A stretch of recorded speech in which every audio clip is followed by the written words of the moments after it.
Hi, all, Lee Varis here with Phototech Tuesday. Each week I'll be posting a new video about photography, technology, art, and more. Today I'm looking at a post-processing technique that has a special application in landscape photography, but can be utilized in many different genres of photography. This is a technique for enhancing the sense of space and bringing subjects forward to separate them from the background. The basic concept here is about manipulating contrast. Photos are really records of the lights and darks in a scene.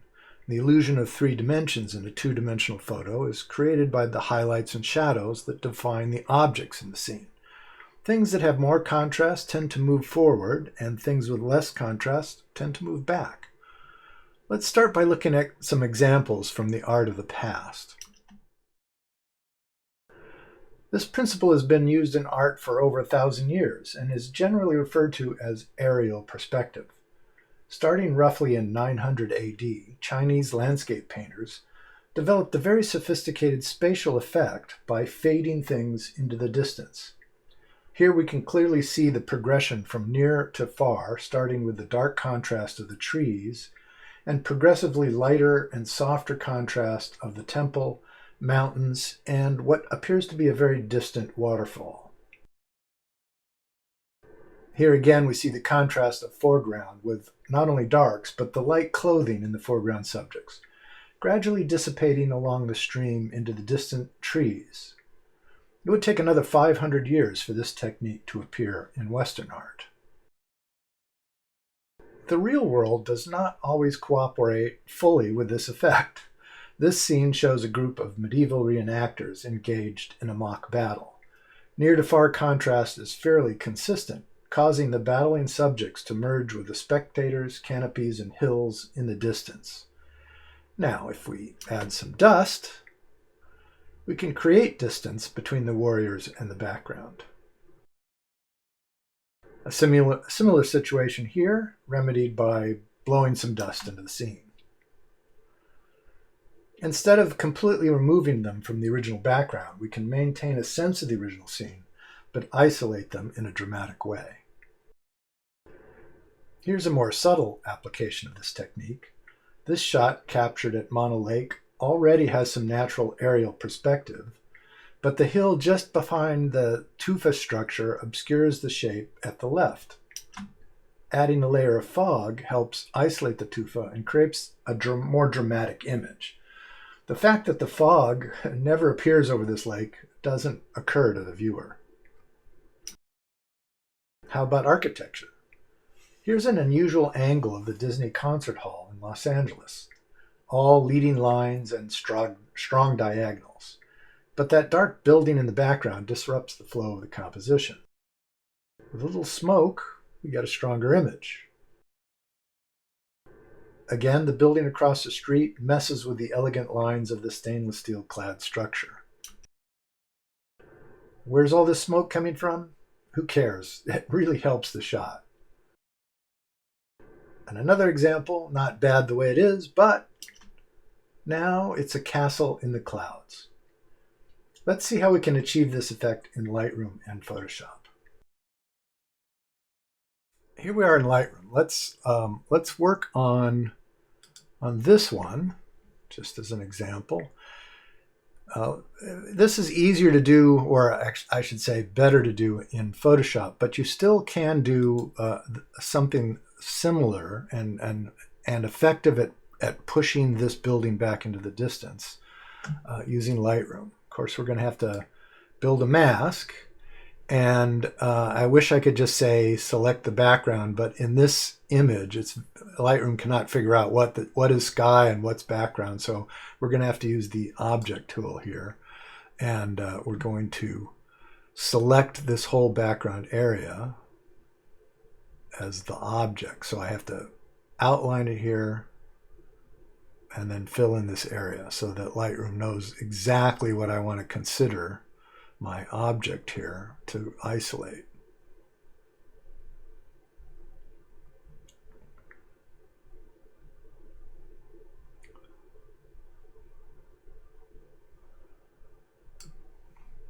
Okay, and there's my mask.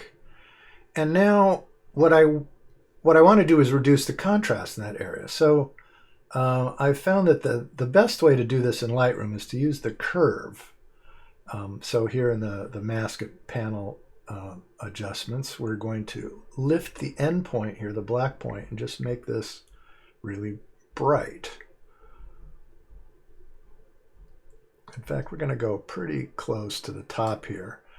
And to give this, instead of just being a whole flat adjustment here, I'm going to intersect this mask with a linear gradient. So we're going to go over here, intersect mask with, and select linear gradient.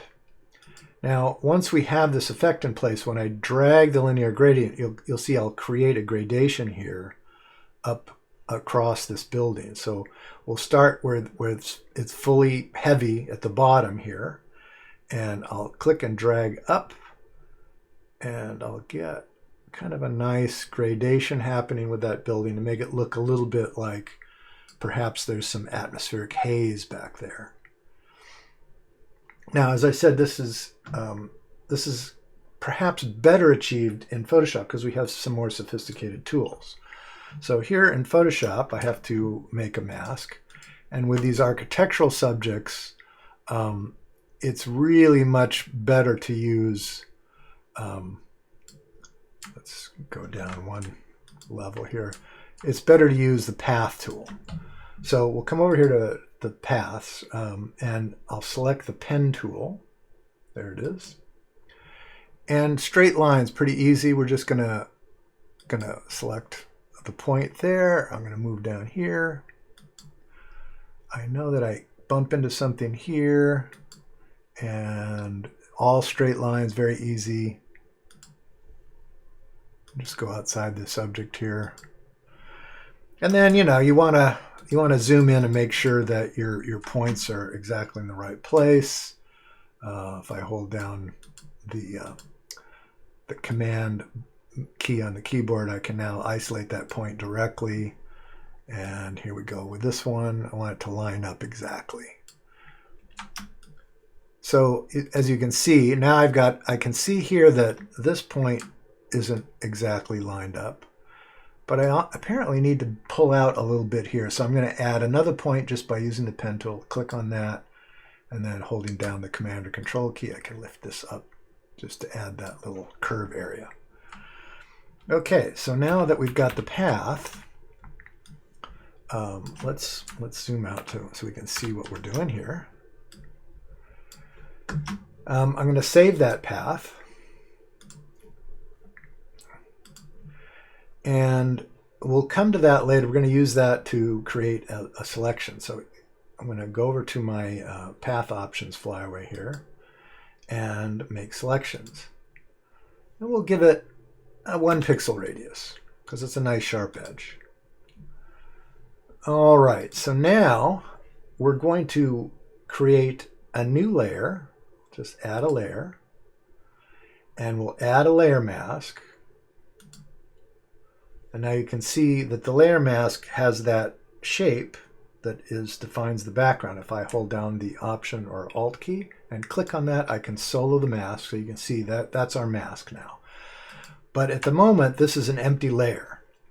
So what we're going to do, though, is you're going to use a filter. We have white in the foreground and black as the background color. And we're going to use a special filter. It's under Filter, Render, Clouds. So what this does is it throws a special kind of noise in the image. And this creates this sort of cloudy look back here. Now, if I change the apply mode here from normal to screen, here we go, screen, you can kind of see that it's adding that cloudy texture over the background. But it's a little too contrasty because if I put this in normal mode, you'll see the clouds there's too much contrast between the highlight portion of the clouds and the dark portion of the clouds. So I'm going to go back to screen here, and I'm just going to apply a curve directly to this layer. Actually, let's apply the curve this way. I'm just going to make a new curves adjustment layer, and I'm going to clip this curve to that layer. This icon down here forces this curve to affect the bottom layer first before it affects everything else. And so it isolates that curve to affect just the clouds. And we're going to do something similar here. We're going to raise the endpoint, which is the black point in that image, to get it paler and paler and paler until it's kind of doing what I want it to do. Okay, now it's really obscuring the background, but now all we really need to do is take this clouds layer and change the opacity of it to suit.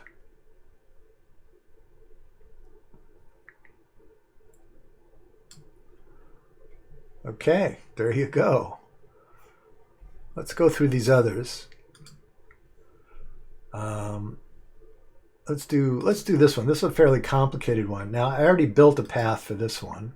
I can see it here. If I highlight it, you can see that, again, it's the straight lines with Bezier curves, and it's very easy once you know how to use the pen tool to create these kinds of masks.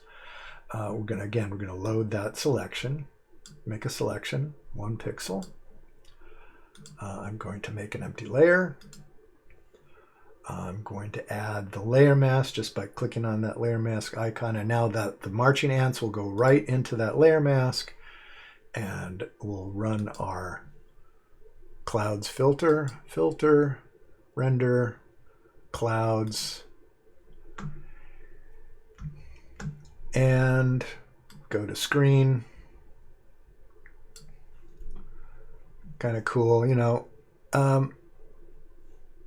Again, probably a little too much contrast in there.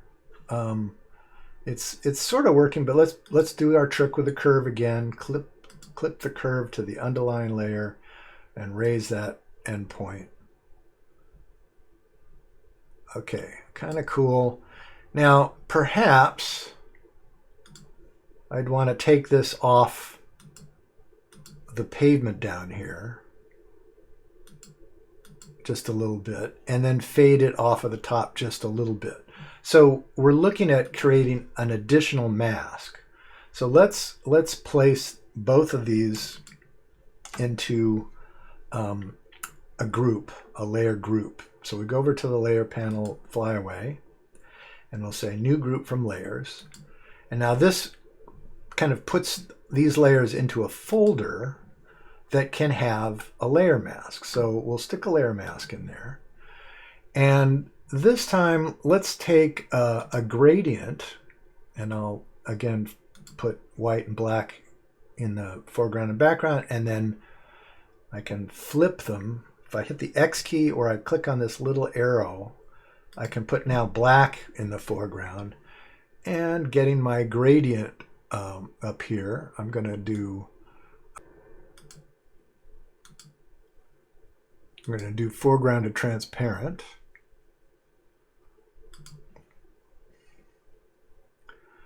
And I'm going to start like about here and kind of, I'm using a circular gradient, sorry. Let's use linear gradient. I'm going to start here and just kind of take that off the pavement there, because any kind of smoke, I want it to feel like it was maybe something that was blowing in from the background. And there you go. Keep this in place here. Now, it's just a matter of changing the opacity of this whole group until I get the effect that I want.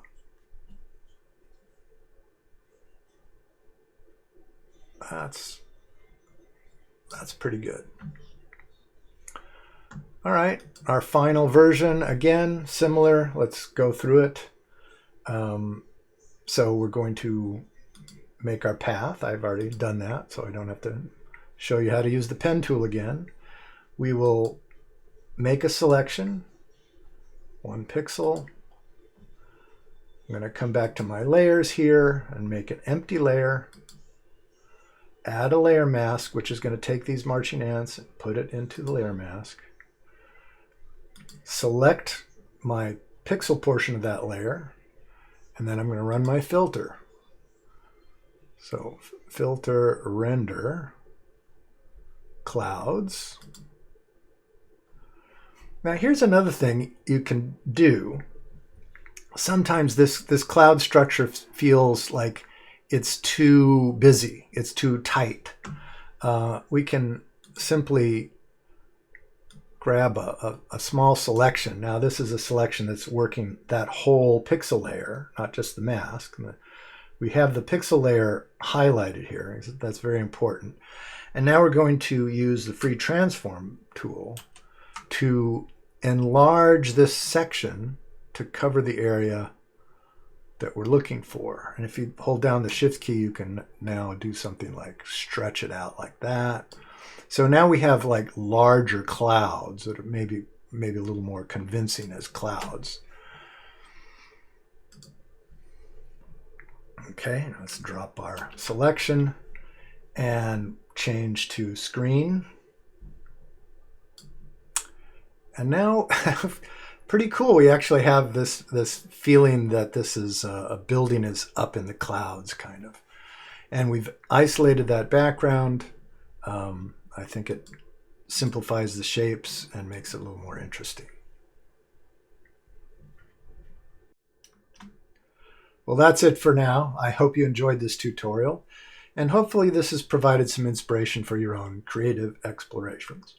If you like this video, please give us a thumbs up, hit that subscribe button, and ring the bell so you don't miss another Phototech Tuesday.